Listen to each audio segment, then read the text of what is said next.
Pourquoi la personne perverse narcissique se sent vide intérieurement? Lorsqu'on parle des pervers narcissiques, on entend souvent ce genre de phrase. Ce sont des êtres ou des coquilles intérieurement vides. C'est le néant à l'intérieur de ces individus. Ils détestent se retrouver face à leur vide intérieur et c'est pour cela qu'ils ont besoin de se nourrir de notre personne, de notre vitalité et de notre énergie, de notre attention et validation, de nos émotions et réactions, de notre existence, de nos qualités et de notre identité. Oui, la personne perverse narcissique ressent constamment un vide intérieur omniprésent qu'elle cherche régulièrement à combler et ou à fuir. C'est également pour cela que nous observons souvent un lien direct entre ces individus et une ou plusieurs comportements ou addictions tels que l'alcool, la drogue, le sexe pouvant inclure des pratiques spécifiques et qui peuvent être considérées comme immorales, des jeux d'argent, une consommation importante d'autres substances illicites et même de nourriture pouvant aller jusqu'à des troubles de comportement compulsifs tels que des crises de boulimie. Il arrive même que la personne perverse narcissique évoque à un moment donné, au début ou durant la relation, ce vide intérieur qu'elle ressent ou qu'elle a ressenti de manière persistante dans le passé et qu'elle a cherché à combler avec des comportements ou des pratiques déviantes ou qui peuvent plus ou moins défier les principes et les normes sociales ou morales. Le ou la PN peut chercher en quelque sorte à vous prévenir, à vous mettre en garde, vous trianguler ou vous mettre en compétition avec son passé, vous tester en justifiant certaines pratiques et observer votre réaction, si vous allez l'accepter ou pas, si c'est un sujet sensible ou non. Pourquoi donc les pervers narcissiques se sentent vides intérieurement? Afin de pouvoir répondre à cette question de manière optimale, nous allons devoir utiliser un concept psychanalytique appelé Self as Object ou en français le soi-objet, incluant les théories relation-objet des psychanalystes Donald Winnicott et Ronald Fairbairn. Si cette vidéo va traiter d'un sujet complexe et va vous demander quelques petites minutes de concentration, elle va aussi vous permettre de comprendre les origines du fonctionnement du pervers narcissique. Il est essentiel de savoir que les individus souffrant de troubles de la personnalité narcissique ne se voient pas comme des sujets, comme des êtres humains qui expérimentent des pensées et des émotions comme ayant le droit d'être valides et importantes. Plutôt, les pervers narcissiques se voient typiquement comme des objets, une chose qui soit fonctionne bien et donc a de la valeur, ou bien qui ne fonctionne pas bien et donc n'a aucune valeur. Certains self-aware narcissistes ou pervers narcissiques cliniquement diagnostiqués et conscients comme le professeur Sam Vaknin ou encore Lee Hammock attestent de ce genre d'affirmations qui traversent leurs pensées. Ces individus ont tendance à être préoccupés par tout ce qui touche à l'estime de soi. Le self ou le soi est expérimenté comme étant soit en alignement avec une image interne de perfection, de self idéal ou ego idéal, ou bien il est expérimenté comme étant inférieur à cette image et jugé comme sans valeur. Les PN expérimentent leur existence comme étant des objets qui sont soit performants ou cassés, qui brillent, sont beaux et plaisent aux autres et donc ont de la valeur, ou bien comme des objets non désirés, repoussants et donc sans valeur.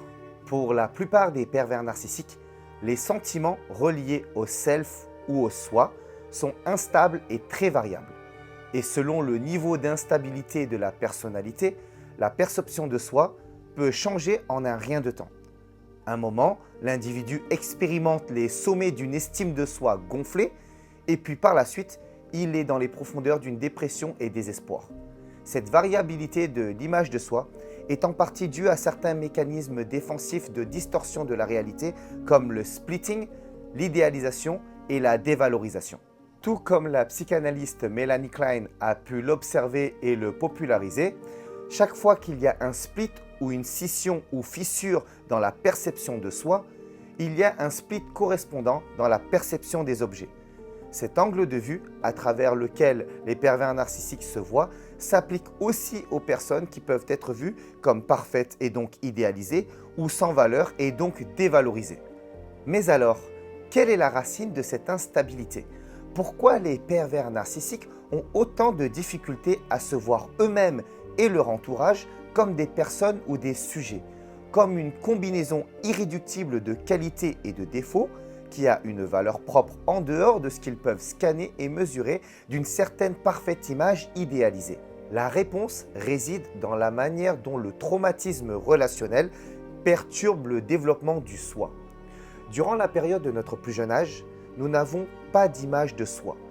Nous existons en quelque sorte à travers un mélange d'états émotionnels indifférenciés. Nous sommes régulièrement submergés par des sentiments intenses de plaisir, de douleur, d'angoisse, de joie, de fusion heureuse et de séparation terrifiante. Ce n'est qu'avec le temps que nous commençons à donner un sens à ces expériences. La première adaptation psychologique peut être cette capacité à séparer le plaisir de la douleur de manière significative. Ces distinctions s'appuient les unes sur les autres au fur et à mesure que nous passons de l'enfance à nos premières années, jusqu'à ce que, en quelque sorte, nous émergions de l'oubli de l'expérience interne indifférenciée vers l'âge de 4 ans. Un aspect primordial de cette construction de soi se produit à travers des interactions répétées avec d'autres personnes, principalement avec nos parents ou ceux qui sont responsables de nous. Un nourrisson qui crie sa douleur et son inconfort dans une pièce vide ne reçoit aucun retour significatif sur ce qui se passe et son esprit existe donc dans une sorte de chaos.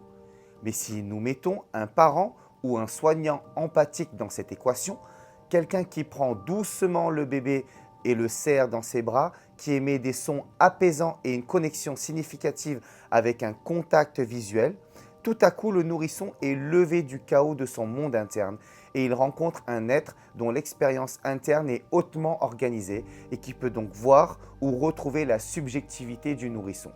Nous ne pouvons pas nous trouver sans l'implication d'autres personnes. Selon les mots du psychanalyste Donald Winnicott, nous avons besoin d'être trouvés. Le type d'expérience qui aide les enfants dans la construction de soi commence et se prolonge dès la petite enfance et au-delà. Les termes du psychiatre et psychanalyste américain Heinz Kohut pour ce genre d'expérience sont Self-Object Experiences ou expérience soi-objet. Au début, il s'agit d'interactions pratiques, téter le sein ou le biberon, être tenu, emmailloté, être soigné, les longues périodes de contact visuel ininterrompu qui se produisent généralement entre le parent, le soignant et le nourrisson. À mesure que nous grandissons, ces expériences soi-objet ont tendance à devenir plus abstraites. Mais tout au long de la petite enfance, lorsque nous effectuons l'essentiel du travail de construction d'un soi, elles restent assez concrètes. Les tout petits et les jeunes enfants ont besoin d'être tenus, câlinés et de recevoir un retour sur leurs pensées et leurs sentiments. Les enfants ont besoin que les adultes se mettent à leur niveau en leur montrant que leur expérience du monde compte, qu'elle est importante et qu'elle est perceptible par une autre personne. Tout cela a pour but d'aider l'enfant à créer une expérience d'individualité fermement ancrée dans sa propre subjectivité. Ils apprennent à ressentir leurs sentiments et à y répondre. Cette connexion fondamentale au centre de l'être, leur authenticité est ce qui donne un sens à la vie et aux relations.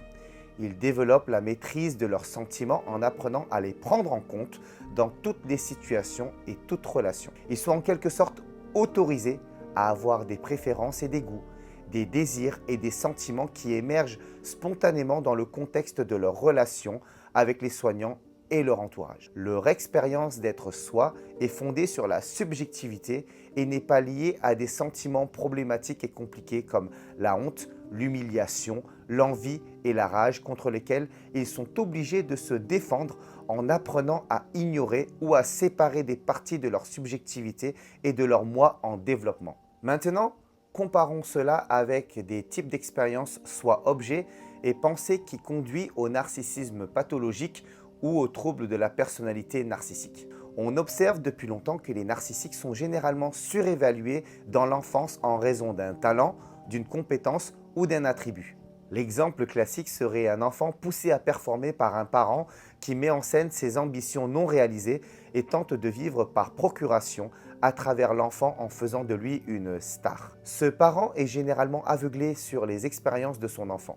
Peu lui importe que l'enfant ne veuille pas monter sur scène ou se produire, parce que le parent est trop préoccupé par ses propres problèmes pour voir ou découvrir l'enfant. Dans ce scénario, l'enfant est en réalité un objet pour le parent plutôt qu'un soi.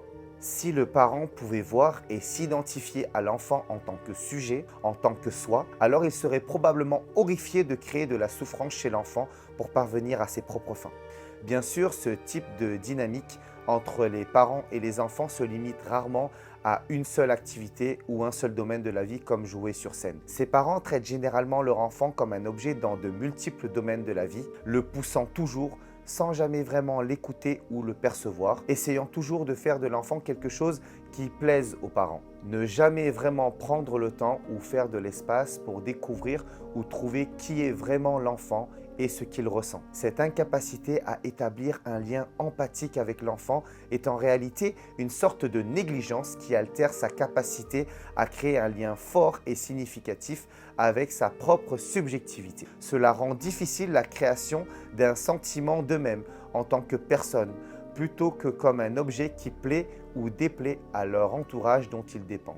En psychothérapie, les cliniciens travaillant avec des personnes atteintes de troubles de la personnalité narcissique observent que leurs patients ont souvent un profond manque de conscience de soi. Certes, de nombreux PN ont une conscience intellectuelle aiguë d'eux-mêmes, ils sont souvent très doués pour s'observer, se juger et se jauger, notamment en comparaison aux autres. Ils sont souvent très doués pour sentir qui et ce que les autres ont besoin qu'ils soient. Et ils ont tendance à se fondre dans n'importe quel moule qui leur semble disponible dans une relation donnée. Et c'est pourquoi les gens considèrent souvent les PN comme charmants, sensibles, intelligents au début. Ce n'est qu'à mesure que la relation se développe que les déficiences émotionnelles de l'individu deviennent plus évidentes. Les pervers narcissiques peuvent être ce que vous voulez ou avez besoin qu'ils soient. Ils apprennent à faire cela dès l'enfance. Pour eux, c'est ce qui signifie être un soi. L'expérience de soi est inévitablement liée à l'approbation des autres.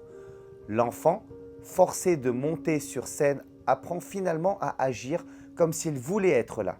Il apprend à refléter le besoin de ses parents d'être une star, car agir ainsi est ce qui est remarqué et renforcé jour après jour par les parents. C'est cette partie d'eux qui est en quelque sorte découverte. Le seul problème est que cette partie d'eux qui est trouvée ou découverte n'est pas authentique. C'est fabriqué et c'est créé pour plaire aux parents. Puis bien sûr, les parents découvrent cette partie de l'enfant parce que c'est tout ce qu'ils recherchaient en premier lieu. L'identité authentique reste méconnue et non découverte, souvent même par l'enfant. À mesure qu'ils atteignent l'âge adulte, cet endroit vide à l'intérieur d'eux où devait éclore et se développer une expérience authentique de soi pour découvrir son identité, devient une source de douleur et d'angoisse insupportable.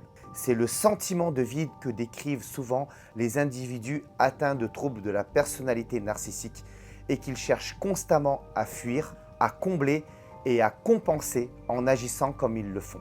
Là où un soi devait être, là où un enfant devait découvrir son identité, son authenticité et sa propre personnalité, il y a plutôt un vide. Comme d'habitude, j'espère que cette vidéo vous permettra d'y voir plus clair et qu'elle vous aidera dans votre phase de reconstruction et de guérison. Je tiens personnellement à vous remercier pour vos nombreux messages, pour votre soutien et pour votre contribution au développement de cette page et de mon travail. Cela me touche énormément et je tenais à vous le dire. Pour les personnes qui souhaitent travailler avec moi et faire partie de ceux que j'aide en coaching et en thérapie, vous pouvez directement aller dans ma bio et cliquer sur le lien pour m'envoyer une demande par message privé. En attendant, prenez bien soin de vous afin de mieux pouvoir prendre soin des autres.